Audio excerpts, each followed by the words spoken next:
नमस्कार, आप देख रहे हैं सिटी सेंटर शो। मुंबई से मैं हूं पूजा भारद्वाज और इस वक्त मैं मौजूद हूं मुंबई के मशहूर 5 सितारा होटल ग्रैंड हयात के बाहर, जो कि लगातार सुर्खियों में है क्योंकि यहां पर 28 नॉन बीजेपी विपक्षी पार्टियों का जो गठबंधन है INDIA, उसकी तीसरी बैठक होने जा रही है। पटना और बेंगलुरु के बाद मुंबई में आर्थिक राजधानी में ये बैठक हो रही है। 2 दिन का कॉन्क्लेव है, कल से शुरू होगा 1 सितंबर तक, लेकिन इसकी जो हलचल है मंगलवार शाम से ही शुरू हो गई है। तमाम नेताओं का आना मुंबई शुरू हो चुका है।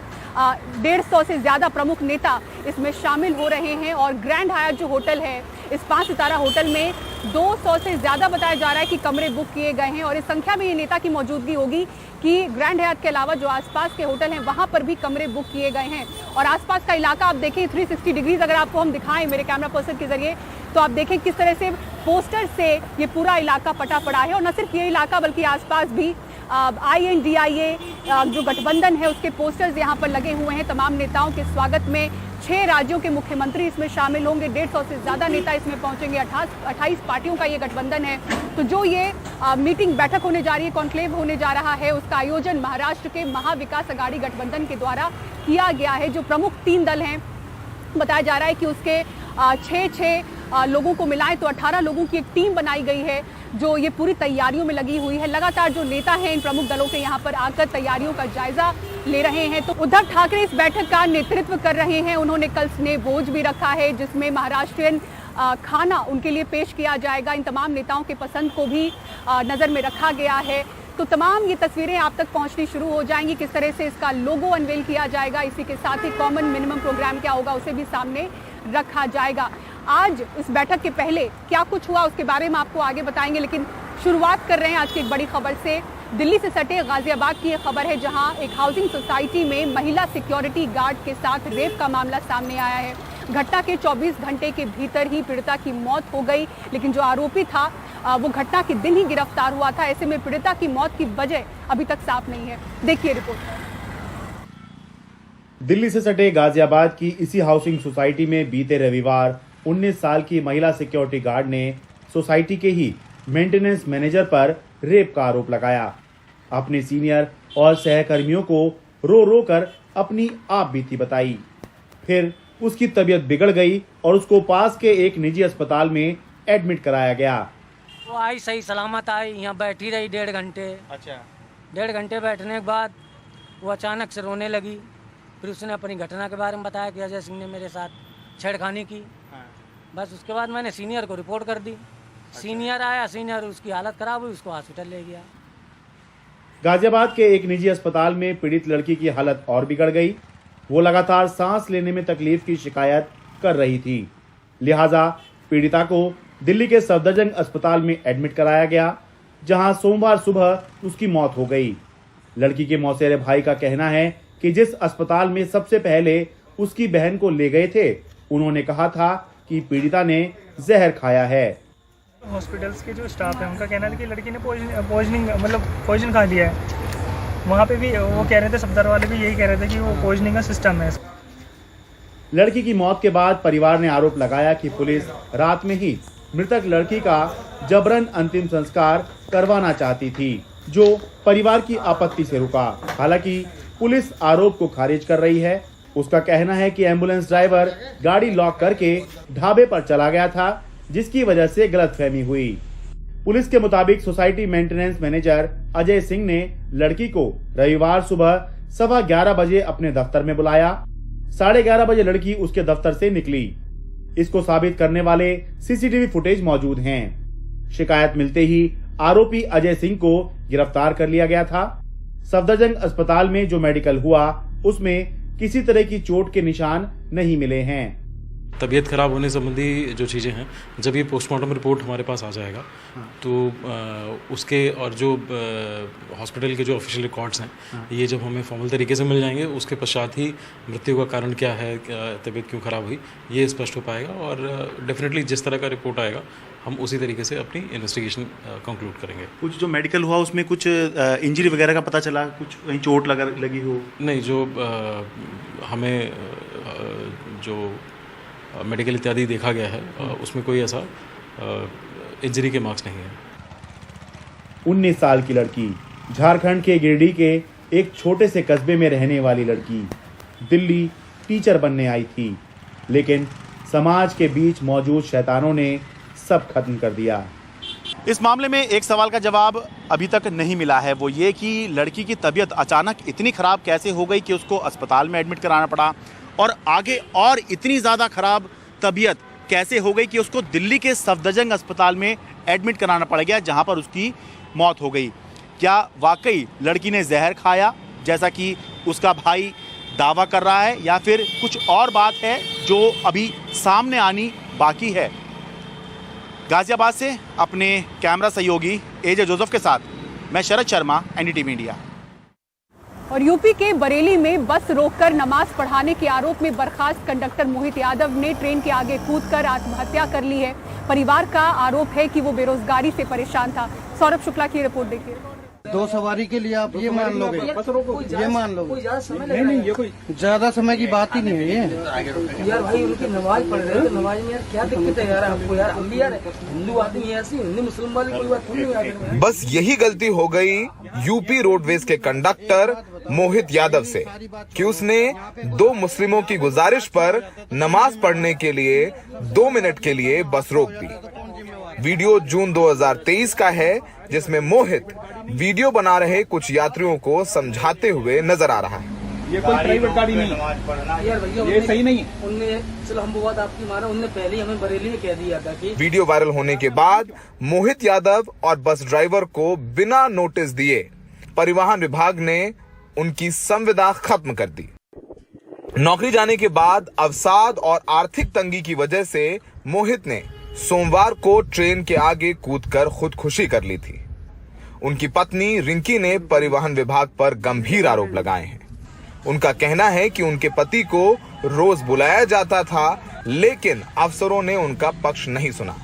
इससे आहत होकर उन्होंने जान दे दी।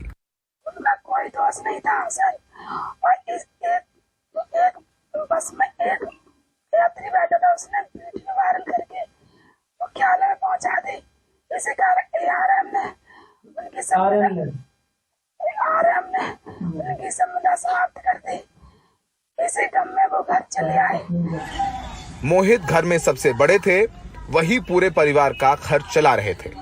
गाड़ी मैंने टोल गेट के लिए रोकी, बता दी, उन्होंने नमाज पढ़ ली। अब वो ट्रेन से आया घर, अब बोला क्या करें पापा क्या करें, मेरी टेंशन। हमने तब भी उससे कहा बेटा कोई बात ना, छूट गई छूट जाने दो, घर आके कट गईया भैंसियाँ आके फिर गुजर चला देना।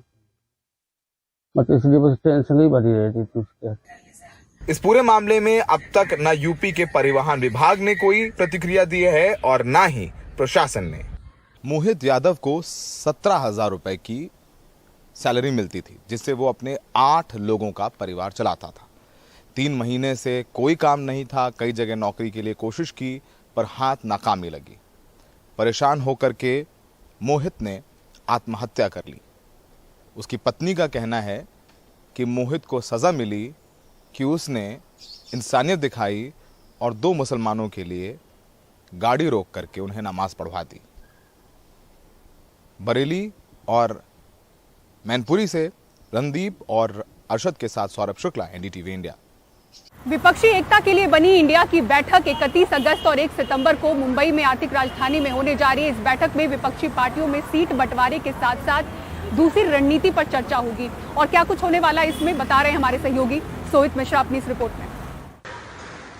मुंबई के अलग अलग जगहों पर लगाए गए पोस्टर और बैनर आगे की राजनीति का इशारा भी कर रहे हैं। गुरुवार से शुरू हो रही इंडिया की 2 दिवसीय बैठक में 28 दलों के 63 सदस्य हिस्सा ले रहे हैं। इसमें सीटों के बंटवारे से लेकर भविष्य की रणनीति पर चर्चा की जाएगी। इस बैठक से पहले केंद्र सरकार की ओर से गैस सिलेंडर को लेकर किए गए फैसले पर पूर्व मुख्यमंत्री उद्धव ठाकरे ने कटाक्ष किया। हमारी तीसरी मीटिंग होने जा रही है और आज ही गैस सिलेंडर के दाम 200 रुपए से कम हो गए। शायद मुझे ऐसे लगता है कि जैसे जैसे इंडिया आगे बढ़ेगा, एक दिन ऐसे आएगा कि आज की सरकार गैस सिलेंडर फ्री में दे देगी, सबको फ्री, क्योंकि वो सरकार अभी गैस पर है। इस बैठक में अलग अलग राज्यों के समीकरणों का ख्याल रखकर फैसला किया जाएगा। जब एनसीपी प्रमुख शरद पवार से पूछा गया शिरोमणि अकाली दल इस बैठक में शामिल होगी या नहीं, तो उन्होंने कहा कि इसका फैसला पंजाब में मौजूद आम आदमी पार्टी और कांग्रेस के नेताओं से चर्चा के बाद किया जाएगा। अगर अकाली दल के इनकी एक भावना है कि इसमें साथ जा सकते हैं तो हम सोच सकते हैं, मगर इतना वो आसान नहीं है, क्योंकि हमारे साथ केजरीवाल है, पंजाब की हुकूमत उनके हाथ में है, कांग्रेस पार्टी की वहाँ नीति अलग है, और इसलिए हम जिससे हमारे डिफरेंसेस बढ़ेंगे ऐसा काम कुछ नहीं करेंगे। 2 दिवसीय बैठक में कॉमन मिनिमम प्रोग्राम, गठबंधन के भविष्य के अभियान और समन्वय समिति को लेकर भी चर्चा होने वाली है। मुंबई में होने वाले इंडिया की इस बैठक की जिम्मेदारी महाविकास आघाड़ी के तीनों पार्टियों के बीच बांटी गई है और महाविकास आघाड़ी के ये नेता इंडिया के गठबंधन में शामिल पार्टियों को अपना खुद का उदाहरण देकर ये बताने की कोशिश करने वाले हैं कि किस तरह से अलग अलग विचारधारा की पार्टियां भी साथ आकर सरकार बना सकती हैं। मुंबई से कैमरा पर्सन राजेंद्र दयालकर के साथ सोहित मिश्रा, एनडीटीवी इंडिया। तो मुंबई में अगले 2 दिन सियासी बैठकों को लेकर खूब हलचल है। इंडिया अलायंस की बैठक के साथ ही बीजेपी की नेतृत्व वाली एनडीए की संयुक्त रूप से बैठक भी मुंबई में होने जा रही है और सवाल उठ रहे हैं कि क्या बीजेपी चिंता में है या फिर इंडिया अलायंस से फोकस अपनी ओर करना चाहती है। देखिए सुनील सिंह की रिपोर्ट। मुंबई में इंडिया अलायंस की बैठक के जवाब में बीजेपी ने राजनीतिक पैंतरा चलते हुए महायुति की मीटिंग की घोषणा की है। महायुति की मीटिंग में भी 31 अगस्त की रात को डिनर रखा गया है और 1 सितंबर को राज्य के अलग अलग विभागों की समीक्षा बैठक होगी। भारतीय जनता पार्टी, शिवसेना, राष्ट्रवादी और मित्र पक्ष की संयुक्त बैठक मुंबई में 31 और 1 तारीख को आयोजित की गई है। इस बैठक में प्रमुखता से भाजपा, शिवसेना, राष्ट्रवादी के अलावा माननीय केंद्रीय मंत्री रामदास जी आठवले का आरपीआई गठ, माननीय जोगेंद्र जी कवाड़ी का आरपीआई कवाड़ी गठ, हितेंद्र ठाकुर जी का बहुजन विकास आघाड़ी, विनय कोरी जी की अध्यक्ष है उनकी जन स्वराज्य शक्ति, आमदार महादेव जानकर साहब का राष्ट्रीय समाज पक्ष, आमदार बच्चू कडू जी की प्रहार जनशक्ति पार्टी और सदाभाऊ खोत की रैयत क्रांति पक्ष, ये सभी पक्ष इसमें सम्मिलित होंगे। 31 तारीख को शाम को 8 बजे वर्षा निवास स्थान पर सभी प्रमुख नेताओं के साथ प्रमुख कार्यकर्ताओं का, प्रमुख आमदारों का एक भोजन का कार्यक्रम होगा। कांग्रेस का कहना है कि बीजेपी विपक्षी एकता से घबरा गई है, तो शिवसेना उद्धव बाला साहब ठाकरे गुट का कहना है कि दोनों की तुलना बेमानी है।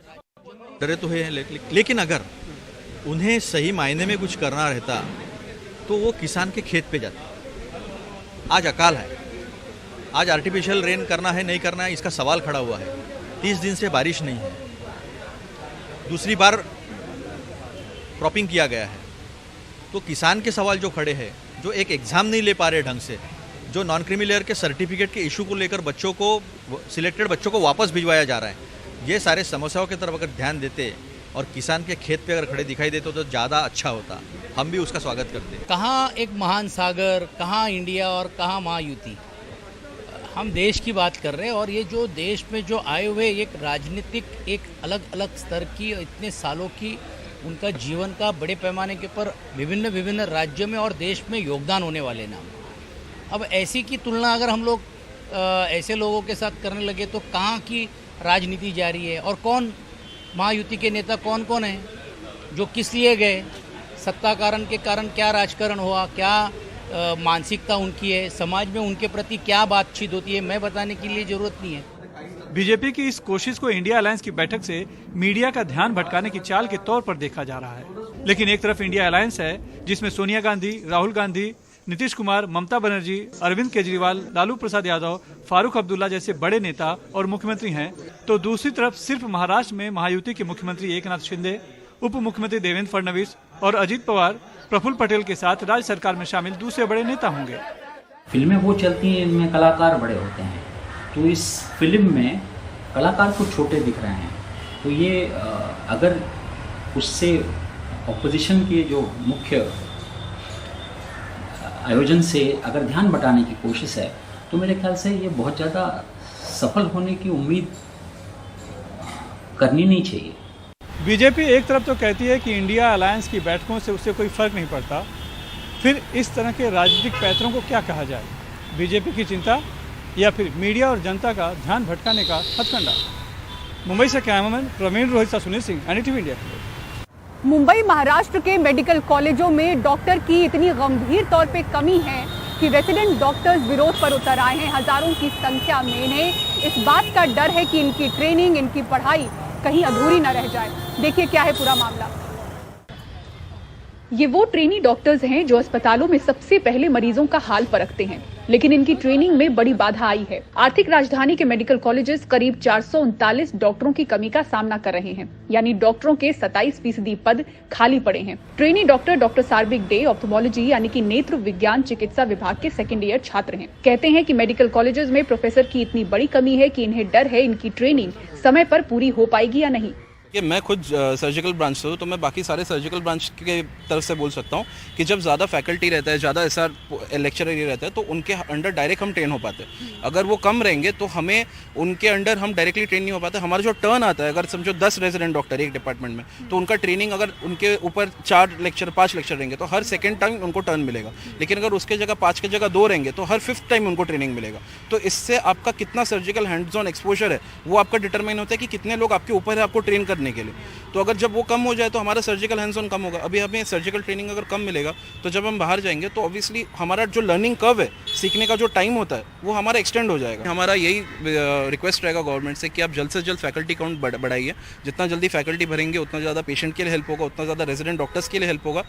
रेजिडेंट डॉक्टर अभिजीत हेलगे डोमेटोलॉजी यानी त्वचा विज्ञान विभाग से हैं और Maharashtra state association of resident doctors के प्रेसिडेंट हैं। कहते हैं कि पूरे महाराष्ट्र में करीब 1000 डॉक्टरों की कमी है, जिससे ट्रेनी डॉक्टर्स का भविष्य अधर में दिख रहा है। टोटल ओवरऑल मुंबई में या फिर महाराष्ट्र में नियरली 50% फैकल्टी की कमी हर डिपार्टमेंट में, चाहे वो असिस्टेंट प्रोफेसर हो, एसोसिएट प्रोफेसर हो या फिर प्रोफेसर क्यों ना हो, हर पोस्ट पे फैकल्टी की कमी है। उसका डायरेक्ट इम्पैक्ट हमारे पढ़ाई पे पड़ता है। अगर पढ़ाई पे इम्पैक्ट पड़ता है तो हम अच्छे डॉक्टर आगे चल के बन नहीं पाएंगे। हॉस्टल की बिगड़ी हालत भी इन्हें विरोध करने पर मजबूर कर रही है।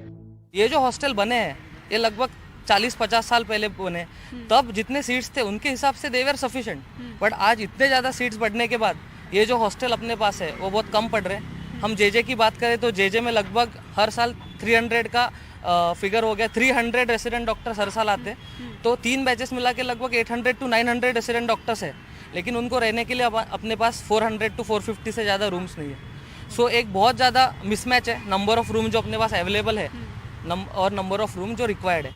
Maharashtra association of resident doctors ने राज्यपाल रमेश बैस से भी मुलाकात की है। मार्ड 6000 से अधिक रेजिडेंट डॉक्टरों का प्रतिनिधित्व करता है। जरूरत पड़ने पर ये आंदोलन बड़ा करेंगे। मुंबई से कैमरामैन धनेश के साथ पूजा भारद्वाज, एनडीटीवी इंडिया।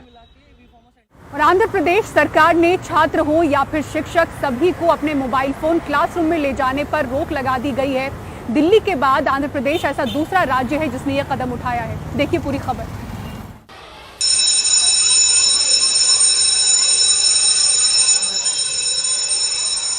क्लास में मोबाइल फोन लेकर न शिक्षक आ सकेंगे और न ही छात्र।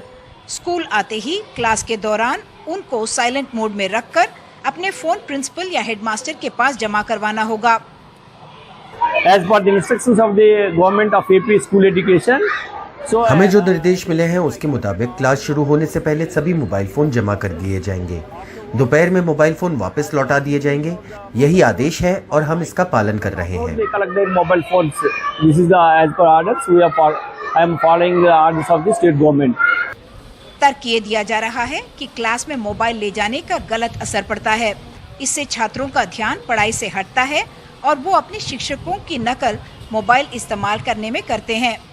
As per the instructions given by the School Education Department of Andhra Pradesh, school education department की तरफ से जो निर्देश मिले हैं उसके मुताबिक हमें सुबह अपने मोबाइल फोन्स हेडमास्टर के पास जमा करने होंगे।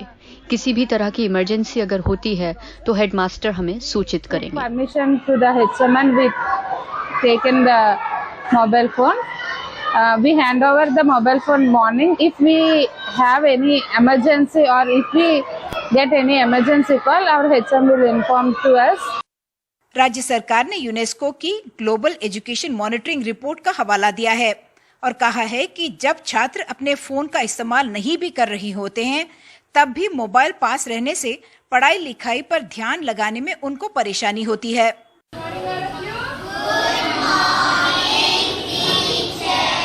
क्लास में मोबाइल पकड़ा गया तो उसे जब्त कर लिया जाएगा और मोबाइल रखने की सफाई मांगी जाएगी। साथ ही हलफनामा भी मांगा जाएगा कि भविष्य में ऐसा नहीं होगा। जो बार बार ये गलती करेंगे उनकी सेवा पुस्तिका में टिप्पणी की जाएगी। प्रिंसिपल की भी जवाबदेही तय की जाएगी। कोविड महामारी के चलते स्कूली बच्चों में मोबाइल फोन का उपयोग काफी हद तक बढ़ गया था, लेकिन अब दिल्ली और फिर आंध्र प्रदेश के शिक्षा विभाग एक कदम पीछे ले रहे हैं, इसी कोशिश में कि संभावित लाभ और हानिकारक प्रभाव के बीच संतुलन ला सकें। विशाखापट्टनम से मधु के साथ camera person Nagaraju, Uma Sudhir, NDTV India के लिए। और रक्षाबंधन के मौके पर ममता बनर्जी ने बांधी अमिताभ बच्चन को राखी। दिखाएंगे आपको ये तस्वीरें, एक ब्रेक के बाद देखते रहिए सिटी सेंटर शो।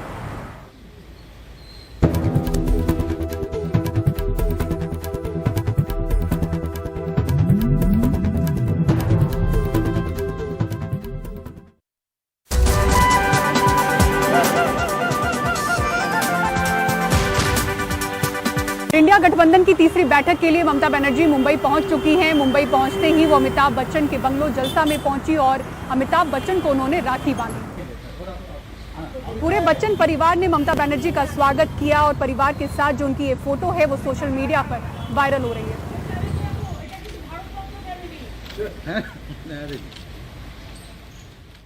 और रक्षाबंधन के मौके पर आइए आपको दिखाते हैं आंध्र प्रदेश के कुर्नूल में बच्चों ने किस तरह से राखी से जुड़ी एक शानदार आकृति बनाई। देखिए वीडियो।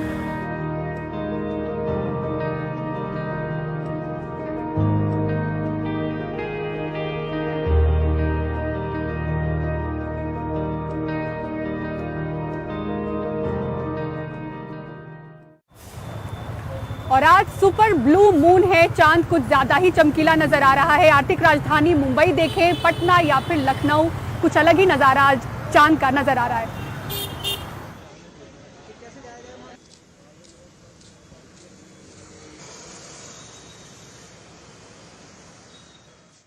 सिटी सेंटर शो में फिलहाल इतना ही। पूरी टीम को दीजिए इजाजत। खबरों के लिए देखते रहें एनडीटीवी इंडिया। नमस्कार।